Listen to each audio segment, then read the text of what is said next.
শনিদেব শুক্রের রাশিতে গিয়ে উচ্চস্থ হন, সেটি হলো তুলা রাশিতে। তো যখন কোনো ব্যক্তির চার্টে এই কম্বিনেশন থাকে, তখন সেই ব্যক্তি যতক্ষণ না সে নিজে স্টেবল হচ্ছে, তার কেরিয়ারে স্টেবল হচ্ছে, ততক্ষণ পর্যন্ত তার জীবনে সম্পর্ক কখনো স্টেবিলিটি আসবে না। কারণ একটি সম্পর্ক মানেই সেখানে রেসপন্সিবিলিটি থাকবে। আর এই কম্বিনেশন সবথেকে ভালো বিষয় এমন ধরনের মানুষ কখনো ক্যাজুয়াল কোনো সম্পর্কে যান না। এই মানুষগুলো সবসময় একটা সম্পর্কে কমিটমেন্ট চান। তো এই বিষয়গুলো ভীষণ ভালো বিষয়, এবং এই কম্বিনেশনের একটা খুব ভালো বিষয় হলো সেটা শনি হলো, আমরা জানি যে সেটা শনিদেব হলো লিমিট।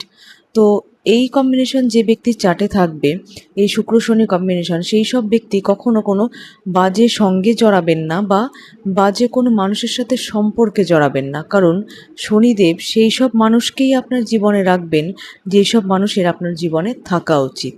নমঃ শিবায়।